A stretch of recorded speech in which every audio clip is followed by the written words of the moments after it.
I'm Jerry Rhodes. I'm a solutions architect with Amazon Web Services, and today I will be discussing Amazon WorkSpaces, managing Amazon WorkSpaces at scale. I'd like to introduce Eric Klein. He's the Director of Cloud Engineering for the March of Dimes. He's going to tell us about his experiences with his rollout with Amazon WorkSpaces.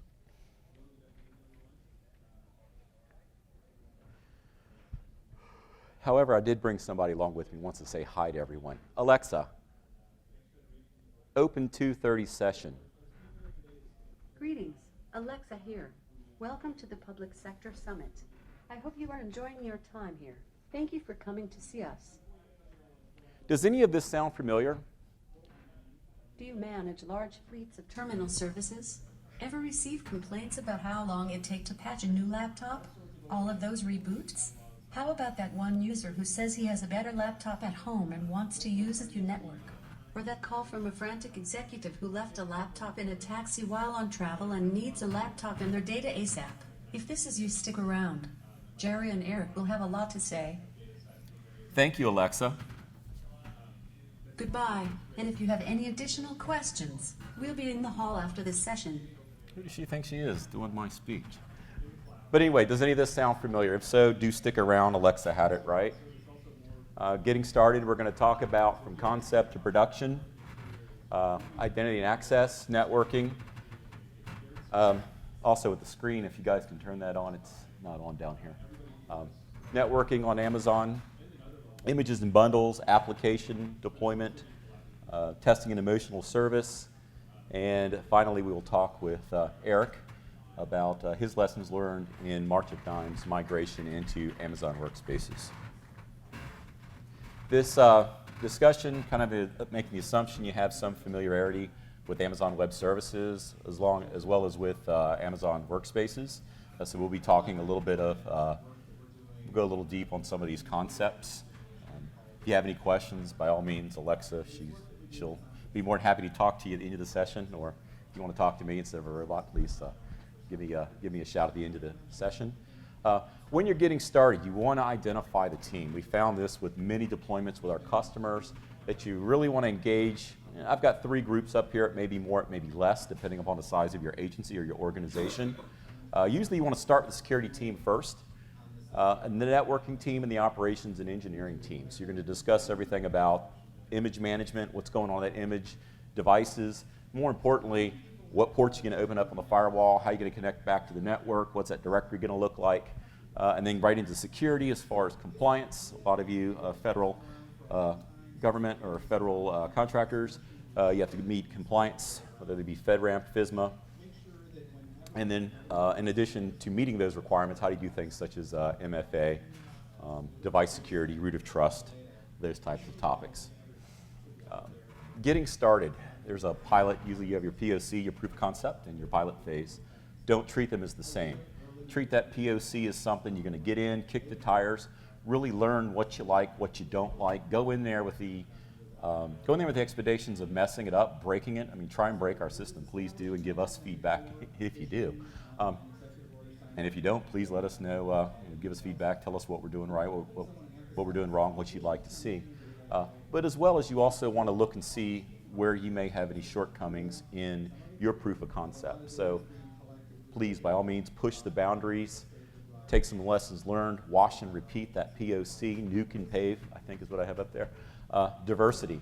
Look at different types of data points, not just one type of user, but maybe 3 or 4 that you're looking at, and then really enforce that POC. Make sure that your users know that it's not going to be a pilot, that you're not going to keep this thing, that tomorrow you can log into it, you have a brand new blank laptop, so no production data, obviously. Don't get used to it, don't name it, it's going to go away.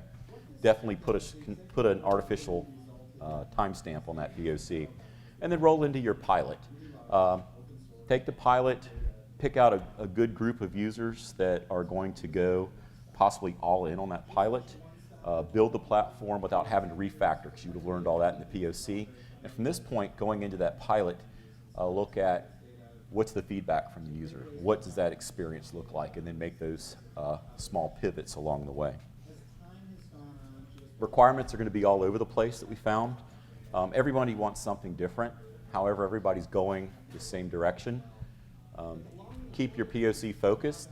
It's A-okay to disagree. By all means disagree, but at the end of the day, make a commitment. And that commitment is to go drive the bus one way or the other, but not in both places. And engage the different groups, your operations and engineering groups. Have them really tighten down what those devices that you're going to roll out to your end users is going to look like. What's that final network configuration going to look like for this? What's it going to talk to? Do I need to do any content filtering? If I have different types of user populations. Security, you're going to see on a few slides ahead that the WorkSpaces client itself acts very much like a VPN, with some caveats, obviously. So, key takeaway, don't boil the ocean. Have 2 POCs, even more, depending upon what you're learning and how you want to make those phases agile. So have a small phase, jump into the next phase, jump into the next phase, or have one big POC. It's really up to how you want to do work. But you really want to keep that first, at least the first part of the POC or the first POC, keep it limited 10 to 15 people, kind of your friends and family, if you will. Work out some kinks and then start rolling it out to other folks within your organization or your agency. Expand it out, 50 people, everyone, maybe some executives. If you have an executive who really wants to buy into this solution, have them roll out into the POC too. Look at your compliance folks, your immediate boss, your stakeholders. Have those folks be the ones that you want to roll out that expanded proof of concept to. And gather as much positive and, more importantly, negative feedback as possible. And while you're wrapping up pilot 2, start rolling into your pilot phase. And pilot, start preparing for that rollout into production. Now I want to go into talking about what we call focusing on the basics. And it's kind of a refresher. Those of you that are familiar with Amazon WorkSpaces, or some of this, if you're familiar with directory services or VPC, your directory is one Amazon directory service instance. A directory will expand 2 subnets. That's per directory connector or per directory, whichever flavor you try to go. You can have multiple directories in one Amazon VPC. So if you want to scale your VPC, you may want to do more connectors for different products, as well as to handle higher user loads. Each directory is going to have its own registration code, and each registration code is going to actually map over to a directory. If you're using zero clients, like the Teradici zero clients, or any version thereof, you're going to get a URL that's going to be unique per machine. I'm sorry, each URL for each registration code. Each registration code goes to a directory. So multiple directories, multiple registration codes, multiple URLs. The key takeaway, a workspace is tied exactly to one directory, and it will live in one of the 2 directory subnets. So if you were here earlier for this morning's presentation on workspaces, we said that when you set up the directory, it'll go into 2 subnets. When you set up that workspace, it'll go into one of those 2 subnets. So your early discussions, you're going to talk about accessing. How am I going to access this from my existing network? VPN, direct connect. If it's direct connect, you want to start placing that order as soon as you start having that discussion. Then go on to other things. Hey, do you want to access this thing from everywhere? So zero clients, obviously you're not going to take your Teradici zero client monitor, mouse, and keyboard and walk into Starbucks and set it up. If you do, okay. But most folks are going to use something, whether it be a Chromebook, their existing laptop, iPads, Android tablets, those form factors. Then you want to start shaping those discussions more into using public endpoints, private VIFs for network reach back. How do I keep the computing workspace itself secure? And then how do I do with, and we have crosstalk again. That was from this morning. There was crosstalk on the, so hopefully, let me go back. All right, back to where I was saying before I was going to hit the switch. Content filtering. So can we restrict access? Yes, you can, and I'm going to show you how to do so.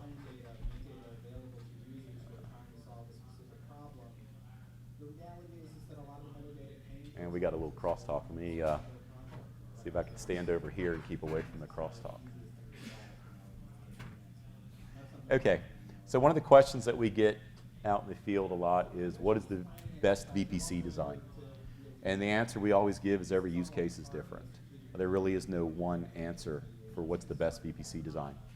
But what we can tell you is some of our 3 golden rules that we like to remember and we like to evangelize to our customers is don't overanalyze, especially with that POC. Don't overanalyze, just keep going, tear it down, making changes on the fly before you roll this thing into production. Eliminate your IP waste. If you're familiar, on-prem subnets, you always lose 2 IPs, or only 3 if you count the default gateway. On AWS, you'll lose 5 IPs off the address, off the top. So do keep that in mind when you're carving out your subnets. If you're going to make this multi-regional,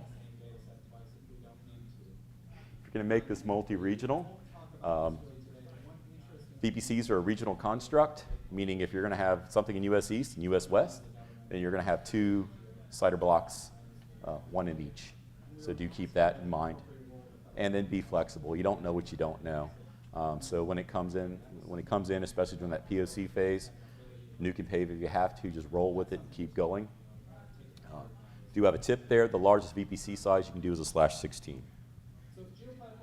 So going over to the slide where this slide keeps trying to want to go. This is kind of a notional view of setting up your agency's network and then the Amazon WorkSpaces service, as well as a VPC with 2 workspaces in it. So how the client traffic is going to flow. Your clients are going to authenticate to Active Directory and MFA if you have chosen MFA. We strongly recommend MFA. That's one thing you leave here with, MFA. I'll definitely do MFA, but it's not forced. And you're going to do an SSL connection via the authentication gateway. So as the red arrow shows, you'll hit the authentication gateway service, and from there you will then authenticate off of your directory. In this case, we're using directory on-prem, but by all means you can put your directory inside your VPC. That's one thing you want to test.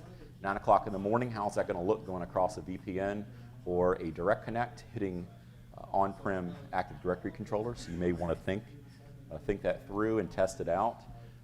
Having Active Directory controllers in VPC does not eliminate the need to have the Active Directory connector. You still need the Active Directory connector for authentication to take place with WorkSpaces.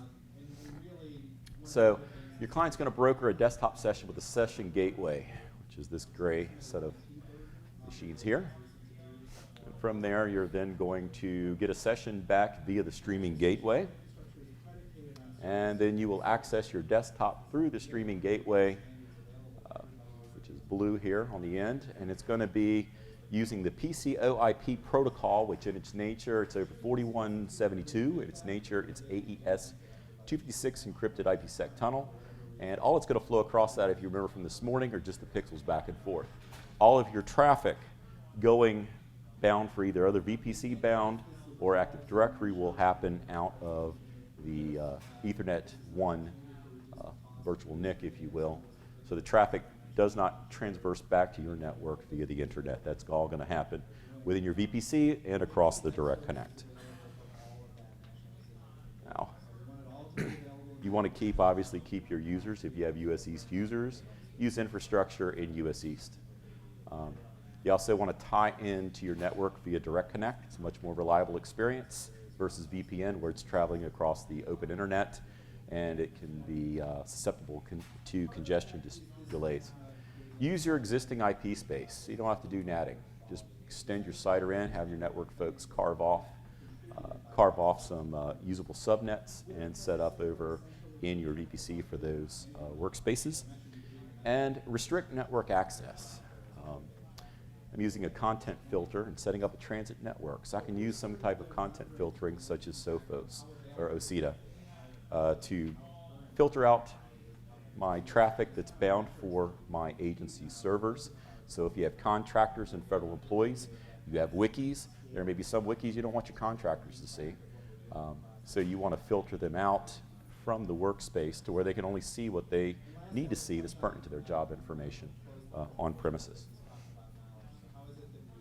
So what we call this is our office in the box. And this is where, and guy keeps getting away from me here. Office in a box. So secure protocols, just like I was saying in the last slide. I imagine I'm probably doing the same thing to the people behind us. We're fighting for control here. Love radio with crosstalk, right? So we have Office in a box, then we have what we like to call the deconstructed network. So with Office in the box, it makes bring your own device, as well as bring your own network, a viable solution. And then you keep all of the goodies in the deconstructed network. So you still keep your on-premises workloads. You can also have workloads in Amazon Web Services via the VPC, as well as you can treat every workspace as an untrusted device so that you can then do your content filtering through your transit VPC and then have that traffic that's allowed go across the direct connect to hit home.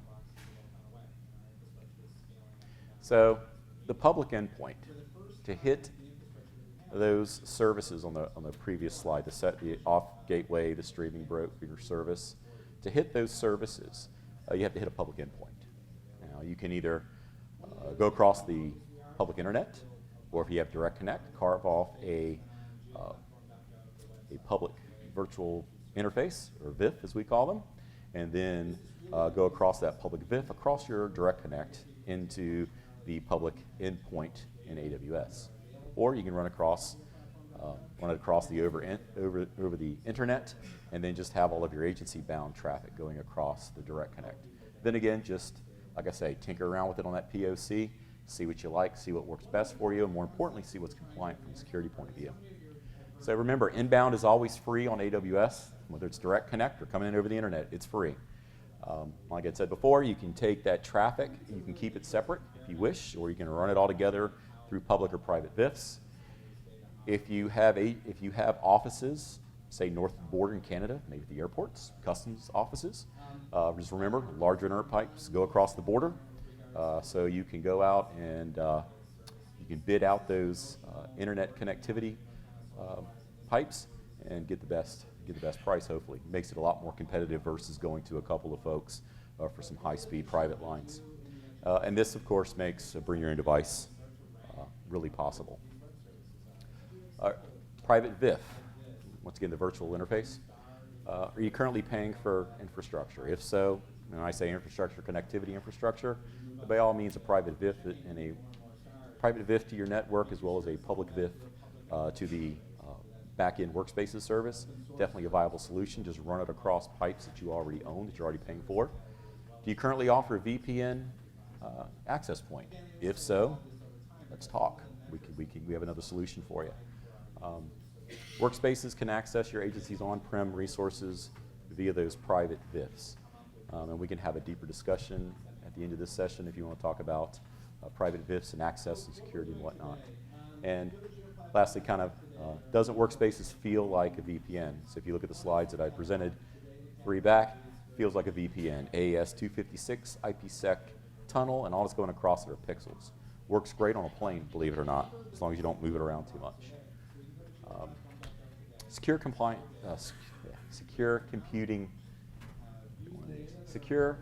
computing. So it's possible today. You can do it at the layer 3 through 7. There's products out there like Sophos and Aceto. Layer 7, you can do it with Squid, WebSense. I listed them out here. You can do your transparent filtering, internally natted networks if you want to set up management VPCs and do all your filtering. And you can also put in logging mechanisms within that transient VPC or on premises, depending upon where you've decided the border of your network is going to be, and then start capturing logs. So you can keep an eye out on what type of traffic is happening in your WorkSpaces implementation. And then you can start setting baselines as to what is normal and what is not. So restrictive access and content filtering. So if this slide looks very familiar to you, those of you that are taking pictures, thanks. And just want to let you know, slideshare.net, in about 2 weeks, you'll be able to actually download the whole slide in PDF format. So if the pictures don't come out nice, by all means, hit there. You can actually get the nice, crisp, clear pictures. This is more of a view of what I've been showing you over the last 2 slides, which is coming in, whether you either come in across the internet or coming across that public VIF across your direct connect. You can use the public endpoints, which are all scalable in their own right, and then get into one of the 2 subnets that you defined for your WorkSpaces. There's a way to actually do more, but that requires more Active Directory connectors. Definitely see me for more information on that. And then in this illustration, I'm using Sophos as my layer 3 filtering, layer 3 firewall, layer 7 filtering, to where I'm filtering and checking out all traffic through Sophos before I allow it into my internal network. Comes in handy. We've had situations before. We have contract employees, we have full-time employees, and last thing we want are our contract employees to be accessing our internal service tools, and more importantly, our wikis that have a lot of very, very important secret corporate intellectual property. So, image management, something that very important. We don't like to talk about it. However, it's very, very important, especially as you get down the road in your WorkSpaces deployment, because as you know, there's patches coming out every Tuesday, once a month every Tuesday, as well as updates to software and then the agents that you use to deploy those softwares down to your WorkSpaces environment. So how do you keep that image fresh? Well, we know image management the old way. Of course, a lot of us are still doing it now. There's really nothing wrong with it. You start from a stock image. You add all of your parts and pieces to it, such as agents, patches, your software. You create that golden image, burn it to disk, and deploy it on all your new laptops or workstations. But then again, are you done? Till next Tuesday.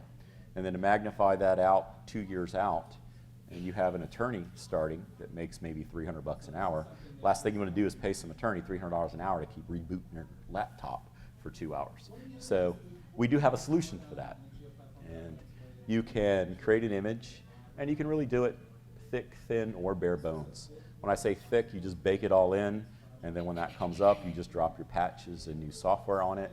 You can do thin, where you can figure out what is a light enough footprint to get up and going, maybe patches, maybe just the agents to deploy those packages, or you can go bare bones. Every time you roll out that workspace, it's a brand new image every time with the latest and greatest patches, and then you just go out and pull down all of your agents and software that you need.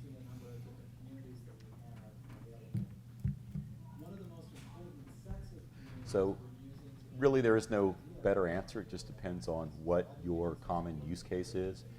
Thick or thin or somewhere in between. You decide. Just need to ask yourself, what's the right balance between getting going and automation? So image management. So it's the image bundle relationship. You've heard this morning from the previous WorkSpaces session. We had spoken about an image, which would then be your Windows 7 experience tied to a virtual machine type, one of the three, which is value, standard, or performance. Together, that image and that machine type make what is known as a bundle. Those bundles, the images that are associated with them, every time you roll out a new image, you can associate that image with that bundle. So you can actually do version control on the bundle without having to start from scratch and have 4 or 5 bundles out there for user populations as they get hired in or get new workspaces.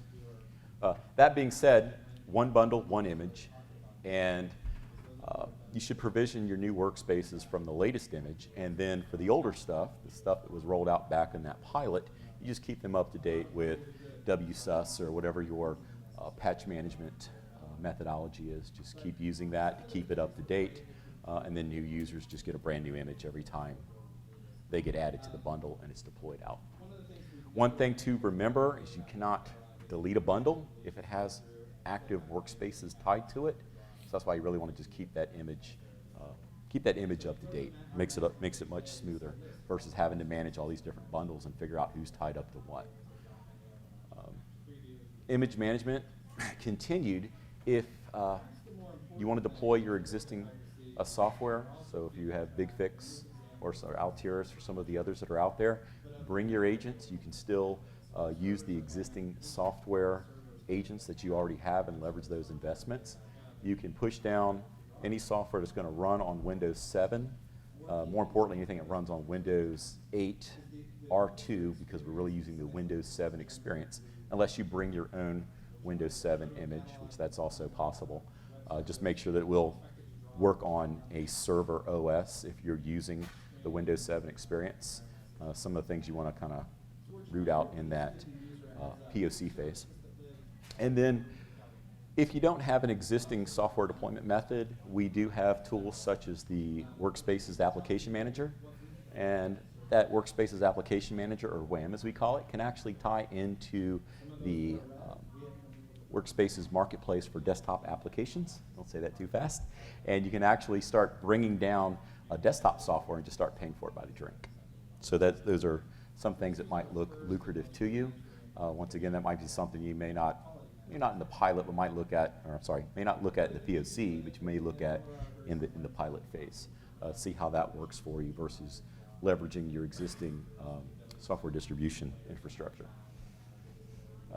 Take kind of a DevOps view to this with working with WAM. So deploy and manage your applications, package them. This can all be automated, or you can also do it by hand, whatever your flavor is. There's different ways to do this. Upload applications where you own the license. And you can subscribe to, as I said on the last slide, you can subscribe to the AWS Marketplace for desktop applications. So something that you don't have, but you don't want to buy, roll it out for everybody, maybe on a onesie, twosie type of request, bring it down for those users that need it and let them buy it by the drink or whatever that licensing mechanism is. And now talking about the end user experience. This one is very, very, very important. I don't have my laptop with me, otherwise I'd show it to you. It's got all my stickers and everything on it, and I've worked really hard for those stickers, and you're not going to take that away from me unless I lose it or I break it. That being said, this is kind of my partner in crime. It's my road warrior. We've been many places in the world and in the country. We've got lots of good tales. It's a part of me. It's a part of it. It might as well be part of my wardrobe and my backpack.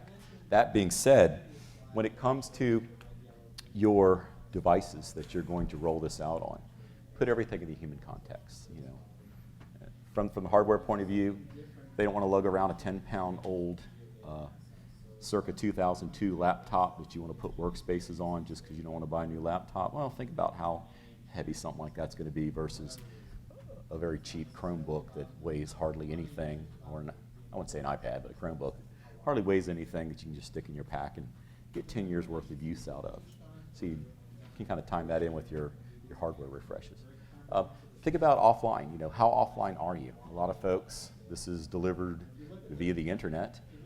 No internet connectivity, no workspace. But then again, how often are you online? I mean, I see a lot of people on the airplane working, but I also see a lot of people sleeping. So you kind of got to weigh that out and figure out how offline are your workers, and then figure out the appropriate device for them.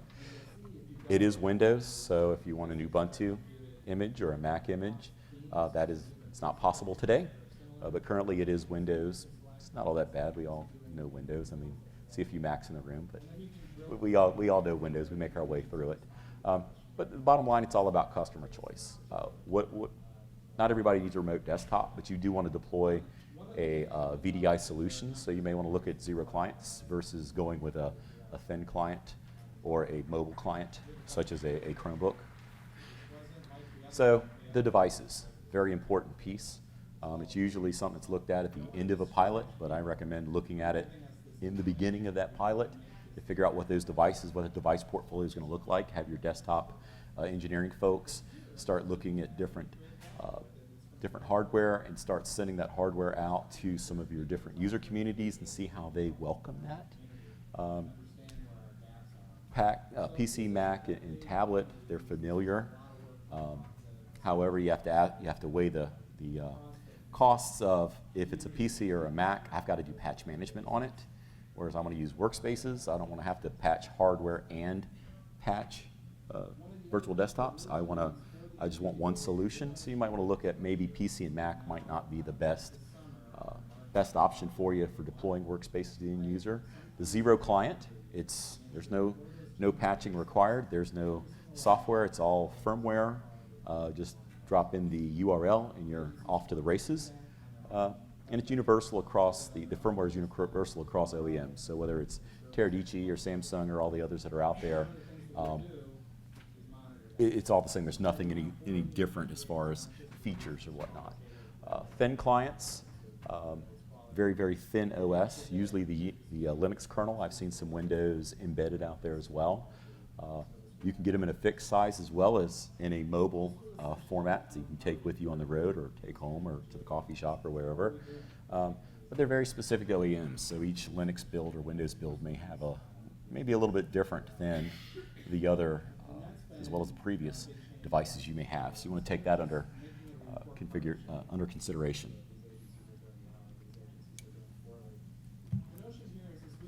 And then lastly, the Chromebooks. We call that the new thin.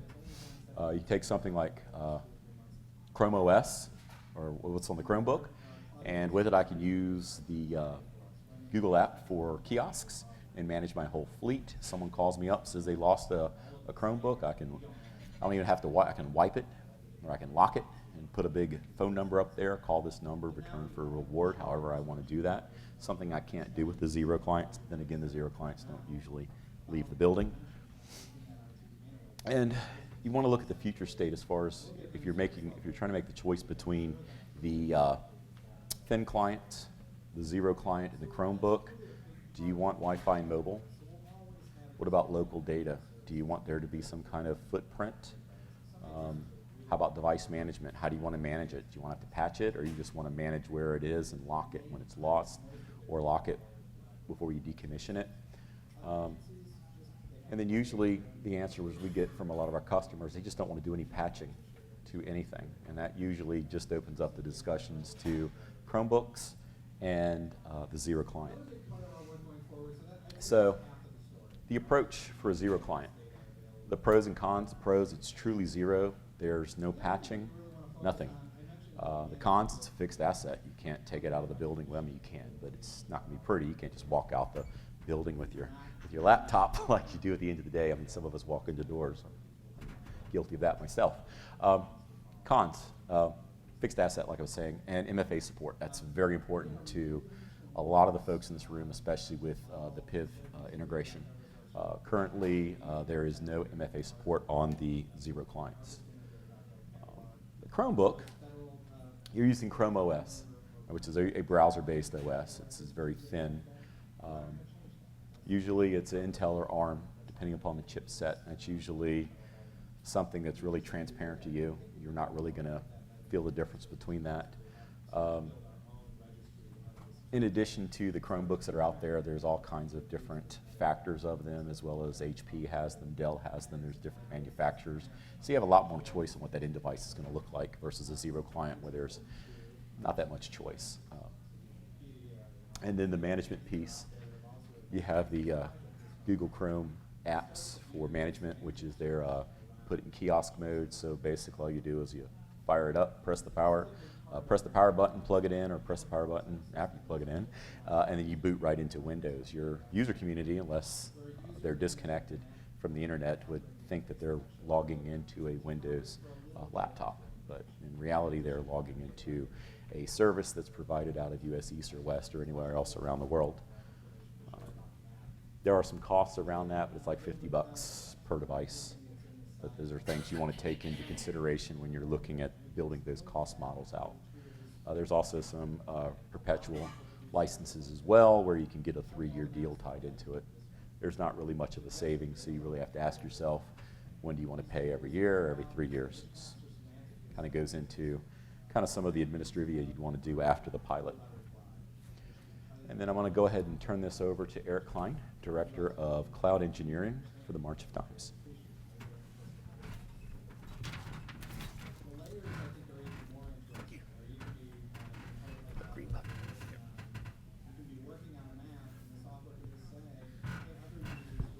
Hello. Thanks. Real quick, just what the March of Dimes does, just for background, is we promote healthy babies, and basically our mission is to save babies and make sure every baby gets a healthy start through community advocacy, research, education, and support.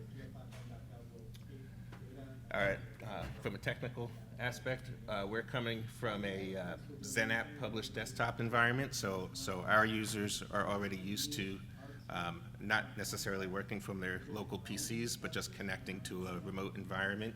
It's more of in a way, a private cloud. We had, we hosted them in our own data center.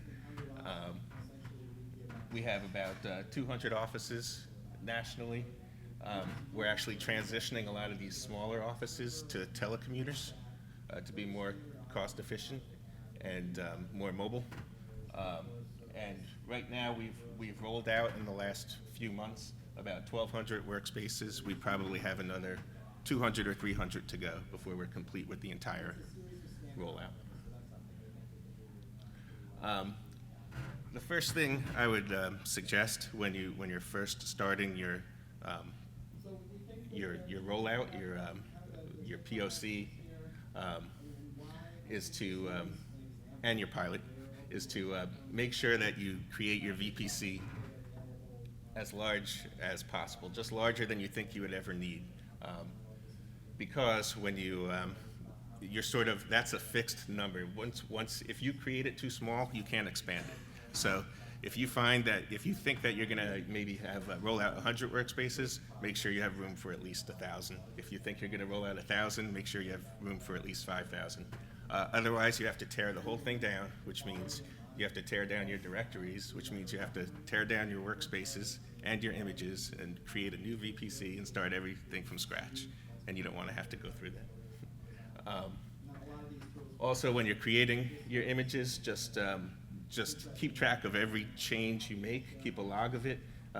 Create your images frequently. I would do them every day, just in case in testing something didn't work the way you wanted it to. You changed your mind on something, or in the future, maybe if you wanted to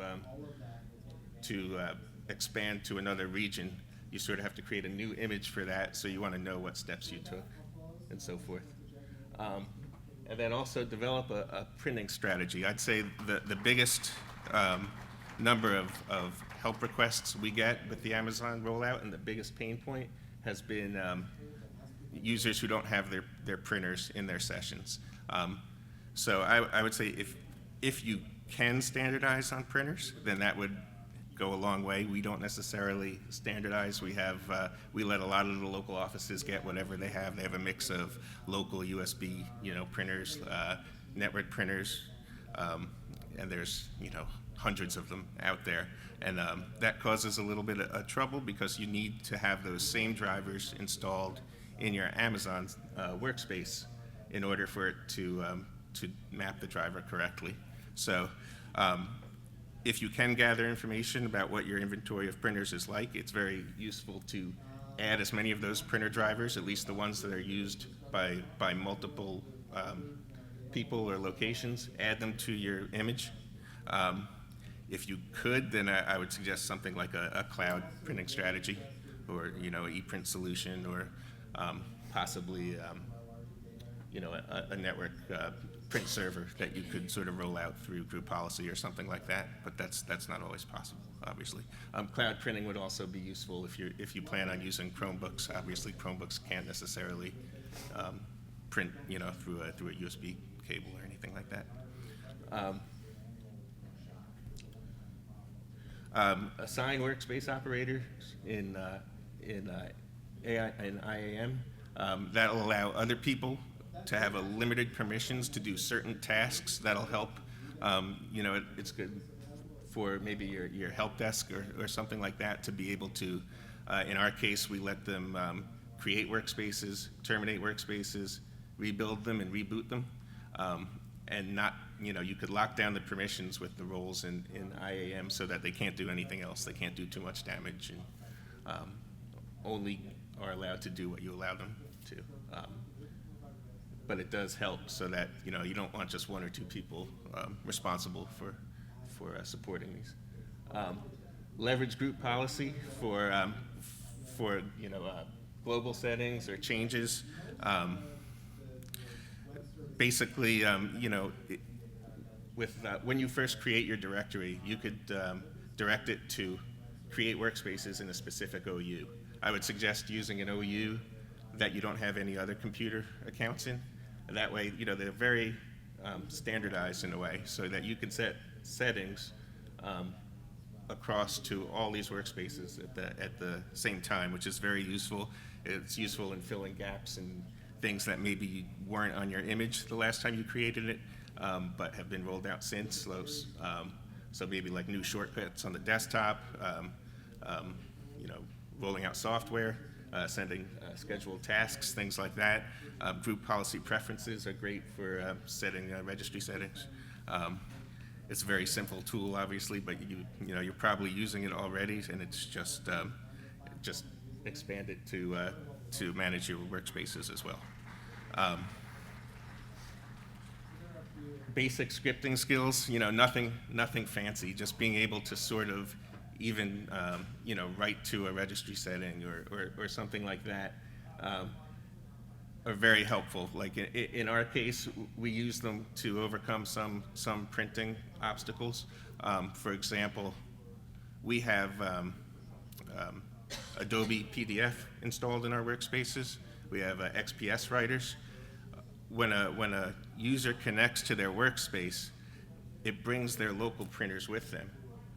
So when they set a default printer, it only stays for that session, because when they disconnect from their workspace, their printer disappears, and then the system has to sort of nominate an existing printer as the default printer. So it usually defaults to one of these Adobe PDFs or something. Then when the user logs in again, the printer that they had set as the default no longer is the default. So what we did with just some simple, just a simple script, is just copy the registry setting that holds the printer default somewhere on the hard drive, and then set a scheduled task through group policy that every time a user connects or logs in, calls the file that'll write it back to the registry, so it sets it as the default again. And we've sort of done something similar to address certain printers that don't hold their default settings, like if they want to print in color, if they want to print to a certain tray. There's just ways to get around that with just some very simple scripting. Automate your provisioning of workspaces. When users are onboarded, all you really need to pass is a user ID. You pass the user ID, actually, the bundle name and the directory name, but a lot of times the bundle and the directory are going to be static. So that's pretty simple to do using PowerShell, some of the PowerShell add-ins. We've also found it very useful to delete workspaces when an account is disabled in Active Directory, because it doesn't automatically get disabled or deleted in Amazon. So you'll end up paying for that until you realize that there's no reason for this workspace to exist anymore. So if you can automate that helps as well. Amazon CloudWatch, there's a couple of useful metrics that you can monitor. One of them is unhealthy workspaces. Obviously, that'll tell you if a workspace is sort of in an offline state. A lot of times you could set that so that you get an alert before, it could be the middle of the night and the user doesn't even realize it, and then you could correct it before there's an issue, before it's noticed, I should say. In-session latency is another one. That sort of gives you the round trip of a ping from a workspace client to their workspace, and if someone's complaining about a horrible performance or something like that, just a lot of latency, that could be, that could show an underlying issue. Maybe you have to address their ISP, their network situation, or something like that. We actually had we have an office here in DC that goes through our MPLS network back to our data center in New York, and then back down to DC to reach their Amazon workspace, and they had terrible performance. And then so what we did was we just tore down that MPLS for them and just gave them a cable, ISP, and allowed them to access, instead of going up to go down, just allowed them to go right to Amazon workspaces, and it solved their issues. As far as you continue, consider migrating services that workspaces depend upon to the same Amazon region as your workspaces, and that way, it improves performance. If you have application servers or file servers, if they don't have to go across your VPN or direct connect to access those services, if instead they're right there in Amazon, that's obviously that's going to decrease latency by a lot, and in some cases improve performance by a lot. I would say that the distance between where the workspace resides and where those file services and application servers are has a much bigger impact than the distance between where the workspace client is and the actual workspace, because those are just more or less, you know, KVM type screenshots that are being transferred. I would say, let me go back there for a second, missed one. Every once in a while, take a look at your network and see if it still makes sense the way that you have it set up. As you're moving services from on-prem to the cloud to a data center, however you're moving them around, what we found is in a lot of cases our private network doesn't make sense anymore, because they're accessing less and less resources from that private network and more from the cloud. So there's cheaper and higher bandwidth services available, you know, than traditional like Ethernet, or we have old T1s and things like that. So just sort of reevaluate every once in a while. And I would say also, I don't have it on here, but just let users customize their workspaces as much, you know, just encourage that, because there's really no harm in them blowing up their workspace. It's pretty painless to rebuild it. You know, basically we're trying to give them a service to help them provide their service to the public better. So just encourage them to do whatever they need to do, you know, install third-party apps or add-ins, or as long as they're licensed, obviously, and they're secure, let them have at it. And then, yeah, that's basically it. So thank you.